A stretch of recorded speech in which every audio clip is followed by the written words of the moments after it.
On the headlines this morning, federal government says it is satisfied with the level of work at Zik's Mausoleum.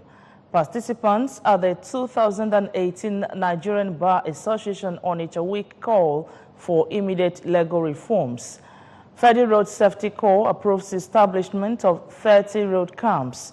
On the foreign scene, Canadian Human Rights Commission say blacks are at more risk of police brutality. Good morning and welcome to the news. My name is Nonye Ngokoye. Governor Willie Obiano has inspected ongoing construction work at Omonankwo Mpoto, Ogwaniocha Road, Obaro Local Government Area. Government House correspondent Ejike Abana, who was part of the inspection crew, reports that the governor directed the contractors to add construction of a bridge that will connect Ihiala to the contract. On arrival, serious sand filling work was going on at the 14.6-kilometer road stretch. According to the governor, his administration is working on the road to ensure that they have access road just like other Obaro communities, stressing that his administration is the first to construct a road in their community and asked for support all the way. A very, very difficult terrain, and no government in Anambra State has ever constructed a road to this community. You know, and we are determined that before Christmas, as you have heard from the contractor, the remaining 3 kilometers should be completed.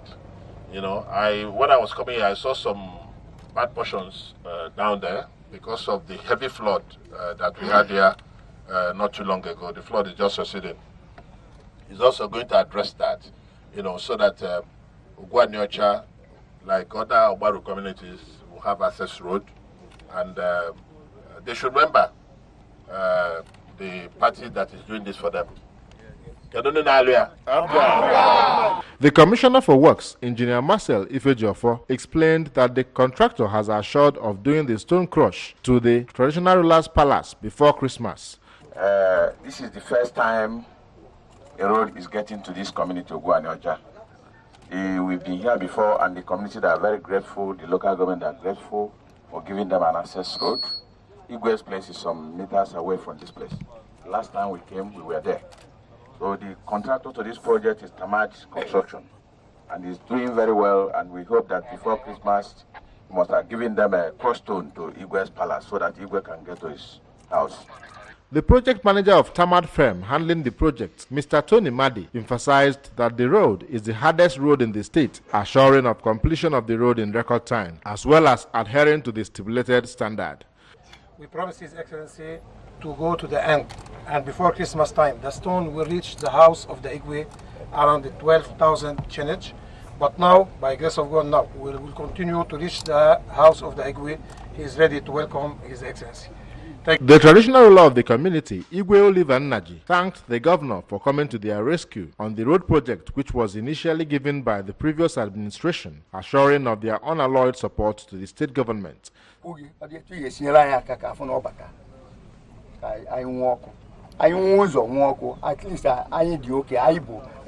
this community is an agrarian community.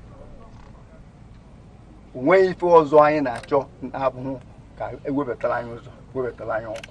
Stakeholders in the area, including Right Honorable Chinwenwebili and Chief Chinedu Emeka, hailed the governor for the road construction and pleaded with the community members to continue to support the state government. Meanwhile, the contractor handling the Isingwo Rifite Akwozobolo Road, Prince Chuks Okolo of Pachuks Engineering, has assured of 1 kilometer asphalting by the end of January next year. The contractor gave the assurance during Governor Willie Obiano's inspection visit to ascertain the level of work at the site.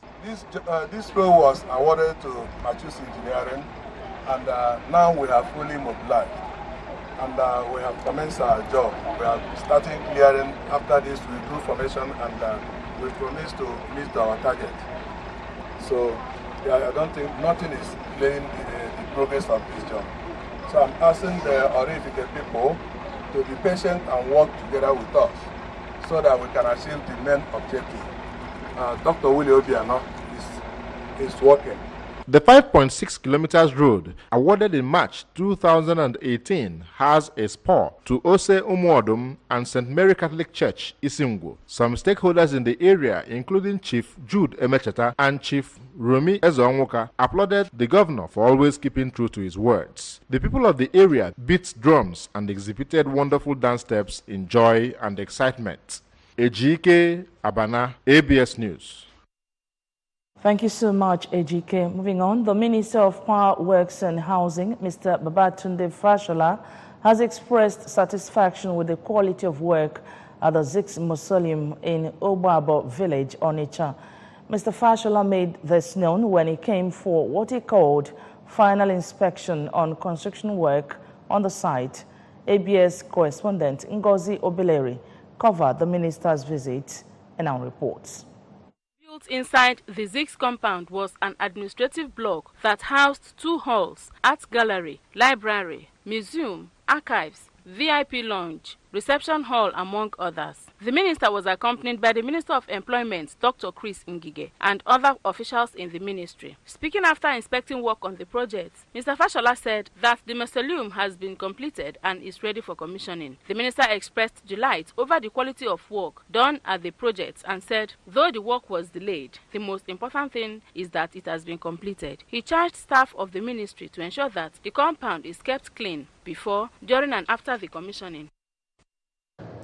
So this project was awarded in 2012. Contractor didn't get paid, even at the time when we had $100 per barrel of money. And when the president says, where did the money go? They say he should stop talking about yesterday. This is the link between corruption and development. If they had paid this contractor, we would have finished. We started paying him when we came. And so if they hadn't stolen the money, clearly this would have finished. And they've denied people work. That's the truth. The young man I saw there who was doing screening says he earns 30,000 naira a week if money comes, if materials come. What brings material is money. Speaking earlier, the Minister of Employment, Dr. Ngige, said that completion of the project was born out of President Buhari's promise to complete work on the mausoleum if elected, adding that it was the president who directed them to come for the final inspection before the commissioning proper. Great, I feel elated, I feel wonderful, and I feel it's one of the promises made fulfilled, and many others have to follow suit, including second Nigeria. It is no longer how far, but how well. The Zix Mausoleum in Obabo village, Onitsha, has been completed. According to the opinion of people, the edifice is befitting for a character as that of Zix of Africa. From Zix Mausoleum in Onitsha, I am Ngozi Obileri for ABS News. Thanks, Ngozi. The Deputy Governor, Dr. Nkem Okeke, has restated the commitment of the present administration to maintaining a healthy partnership with religious bodies for positive transformation of the state. The Deputy Governor made this known when the executive of the Full Gospel Businessmen's Fellowship, Oka Zone, paid him a courtesy visit in his office at the Government House, Oka. Correspondent Emmanuel Okonkwo was there for ABS. We have details. Dr. Okeke noted that the contributions of the church in character molding and nation building are paramount and commended the group for their contributions in the state and assured them of state government's readiness to support them at all times. Dr. Okeke charged them to continue with their good works for positive change and conversion of souls for the kingdom of God. Sometimes in your summer moments you think about your life, what God has done for you, and you should put things in perspective. And I have. You must stay focused. Make sure you're 2 feet on the ground and you don't let this power get to your head. Speaking earlier, the National Director of Full Gospel Businessmen's Fellowship International, Oka Zone, Engineer Theophilus Adeneye, while stressing the importance of cordial relationship between government and the church, intimated the Deputy Governor of their ongoing program in the state, which he said ends this week Saturday. Engineer Adeneye commended the present administration for good governance, with emphasis on the remodeling of the Anambra Broadcasting Service, ABS, paying of workers' salaries and payment of gratuities to pensioners as at when due, and called for sustained improvement. This move was to say, okay, we are going to be closer this time around, and this time we have an opportunity.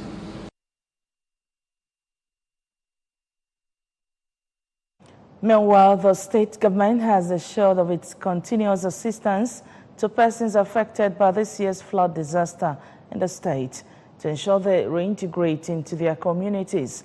The assurance was given during the flag-off of the 2018 Anambra State Relief Intervention for people affected by flood under the auspices of Bright Vision Health Foundation, BVHF, in collaboration with the Latter-day Saints Charities in Oka. Correspondent Emmanuel Okonkwo again was there and now reports. Governor Obiano, represented by his deputy, Dr. Nkemo Okeke, who disclosed that the state government, through the State Emergency Management Agency, SEMA, has been supportive to the people since the emergence of the flood till date, said the government would not relent in giving them succor. Governor Obiano, while describing the intervention of the charity groups as awesome, said the gesture is apt as it is done during the Christmas celebration season and would help in giving the people a sense of belonging as they have lost a lot to the flood disaster. What this will do is to help them in that process, bring their lives back together. This partnership is supporting what the state government is doing. In their remarks, the Chief Executive Officer of the BVHF, Ambassador Adobe Dozier, and the State President, Church of Jesus Christ of Latter-day Saints, Mr. Peter Ezigwe, said the gesture was to assist the efforts of the state government in alleviating the sufferings of the people that are bedeviled by the natural disaster in the state, promising continued support to the state government. The relief materials donated by the groups were bags of rice, tomatoes, red and groundnut oil, cartons of noodles, mattresses, among others. In Oka, I am Emmanuel Okonkwo, reporting for ABS News. The reform of legal practice to meet modern trends is the focus of the 2018 Bar Week of the Nigerian Bar Association NBA Onitsha branch. The 5-day event held at Louis Mbanefo Bar Center, Onitsha, featured lectures on critical topics of interest to members of the bar and bench, also featured football matches and the annual bar dinner. Details from our studios. Declaring the NBA Onitsha Brand Bar Week open, Governor Willie Obiano, represented by the Attorney General of the State and Commissioner for Justice, Dr. Ujunwogu, congratulated members of the NBA Onitsha branch for rising up to the challenge of modern times in their choice of theme, which is reforming the legal practice to meet modern trends. According to the governor, the premier bar in Onitsha has done so well for winning the NBA Annual General Conference Football Competition Gold Cup back-to-back in 2017 and 2018. In addition to their dispensation of justice, and urged them to embrace partnership in their law practice to thrive better. The Bar Week, as we all know, is a great week for all lawyers within a particular bar. Because if you look at what is happening today, particularly in Igbo land, you find out that we have not come into terms with the reformation in the modern trends of practice in Nigeria, particularly in terms of partnership. In his opening remark, the chairman of the occasion and administrative judge of Nnewi Division, Justice Onochie Anyachebelo, reminded the members of the bar and the bench that the Bar Week is a time for them not only to socialize, but to continue in their legal education. This is a time for us to relax. This is a time for us to socialize. This is a time for us to wine and unwind. This is a time for us to attend that ritual called bar dinner.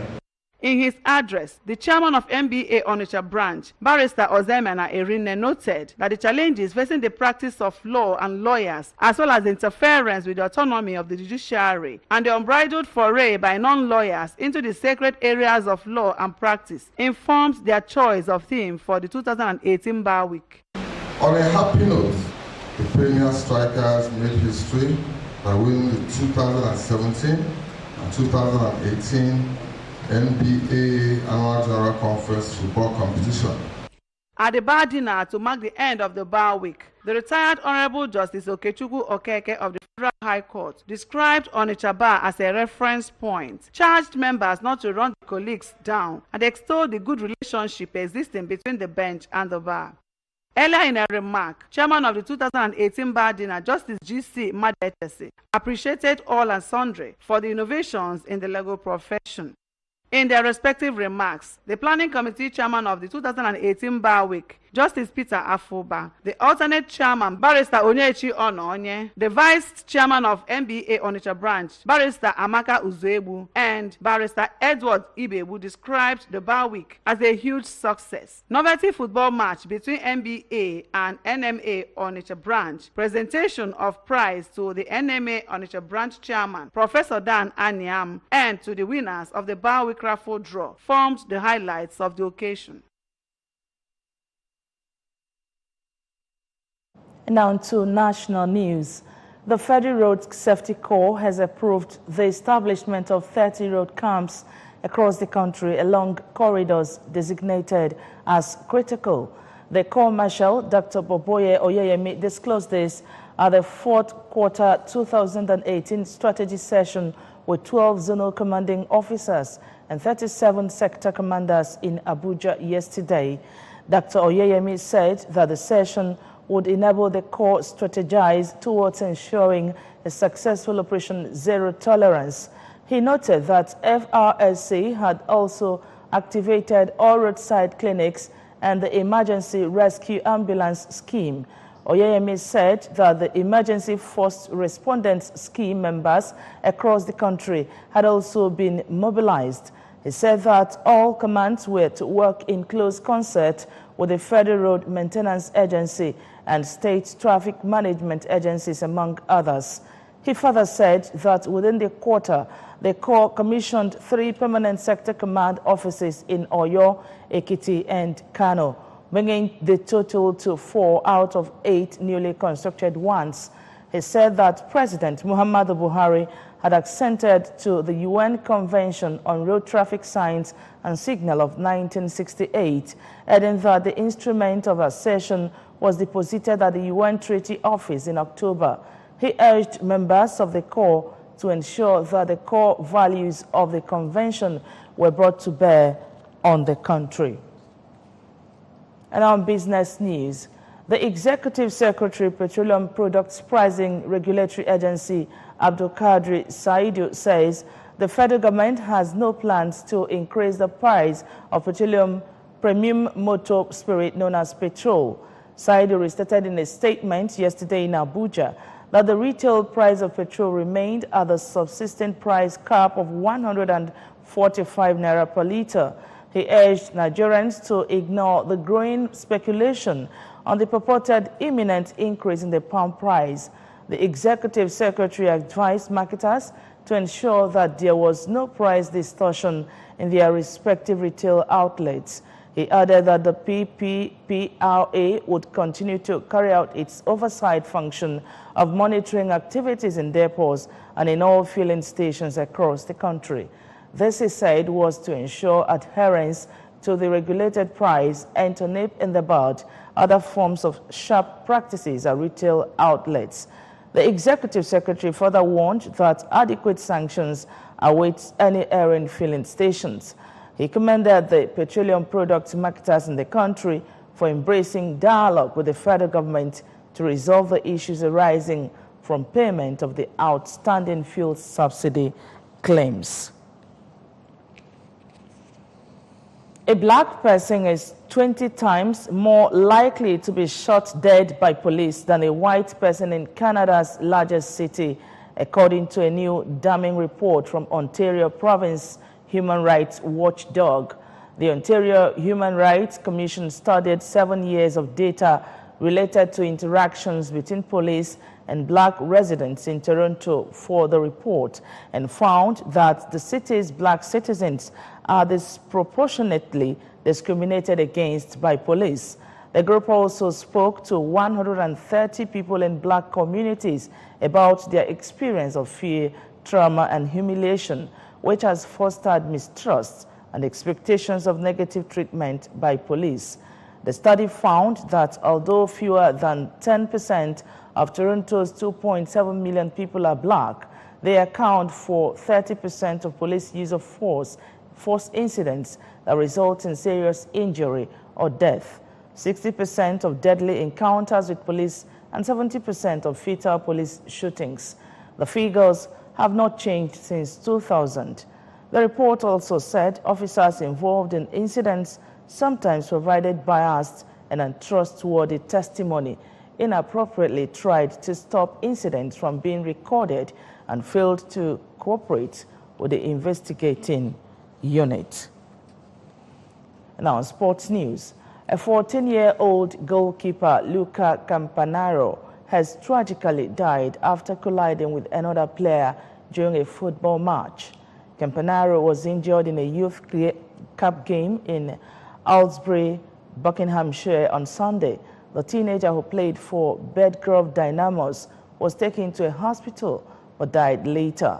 A statement posted by Bedgrove Dynamos said that they are deeply saddened to have to announce that a young player from the club sadly passed away after being involved in a collision during a youth match on Sunday, 9th December. The statement said that everyone at the club is devastated by the news and asked that the privacy of his family, the players and the club members is respected at this incredibly difficult time. Remember that you can follow news and programs on ABS from any part of the world by logging on to our website www.absradiotv.com. Like us at www.facebook.com/absradiotelevision. Can follow us on Twitter and Instagram at ABS Radio TV. And now on the main points of the news once again. The federal government said it has satisfied with the level of work at 6 mausoleum. Participants at the 2018 Nigerian Bar Association Onitsha Week have called for immediate legal reforms. Federal Road Safety Corps has approved establishment of 30 road camps, and from the foreign scene, Canadian Human Rights Commissioner said blacks are at most risk of police brutality. And that's the news for this morning. Thank you so much for watching. My name is Nonya Mokoye. Good morning, Anambra continues.